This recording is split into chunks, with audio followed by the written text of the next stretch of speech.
గత కొంతకాలంగా అన్ని ఎలక్షన్లోనూ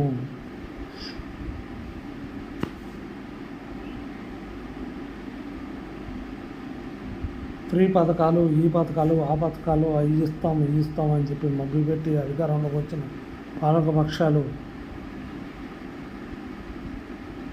అది ఏ పార్టీ అయినా కానివ్వండి, వాళ్ళు సగంలో వదిలేసినవి చాలా ఎక్కువ. వాళ్ళు ఎక్కడైనా, ఏపీ అయినా తెలంగాణ అంతే. ఇంకా ఏపీలో కొంచెం మెరుగు ఆ మాత్రం అన్నా చేస్తున్నారు. నేను తెలంగాణలో అయితే సగంలోనూ వదిలేశారు గాడి. అయ్యా, ఎంతో అవస్థపడి మీరు సీఎం అయ్యారు. అది మీకోసం అయ్యారు సీఎం. ప్రజలకు సేవ చేద్దాము, ప్రజల్ని చేద్దాము. రాజశేఖర రెడ్డితో పోల్చుకోకండి. రాజశేఖర రెడ్డి తను కాకుండా వాళ్ళకు కూడా బాగుండాలని చెప్పి ఒక పథకాలు పెట్టాడు, ఇంప్లిమెంటేషన్.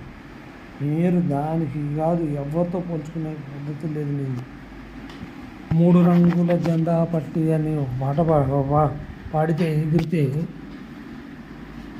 మా రేవంత్ రెడ్డి తెలుగుదేశంలో ఉండి బయటకు వచ్చాడు, బాగా డెవలప్ అయ్యారు, ఆయన బాగా చేస్తాడు పరిపాలన అనుకున్నాం.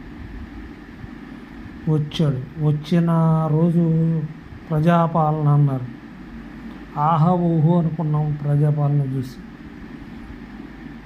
అది నా 2వ రోజే తీసేశారు.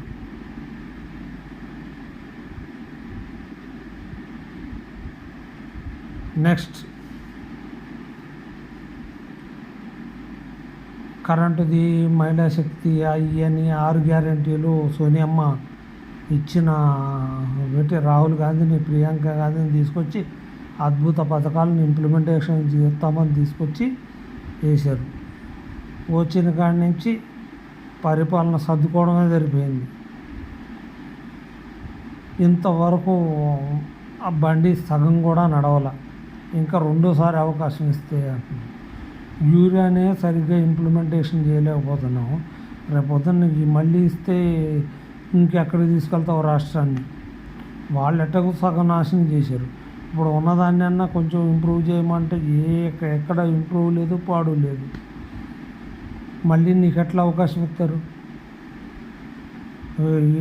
ఒకవేళ మీకు పొరపాటున కనుక మీకు బీఆర్ఎస్ కనుక ఈసారి అవకాశం ఇచ్చారంటే ప్రజలు వాళ్ళ రాత వాళ్ళే రాసుకున్నట్టే. అందుకే నెక్స్ట్ ఏ ఎలక్షన్ అయినా ఎన్డీఏ కూటమికి వేయండి.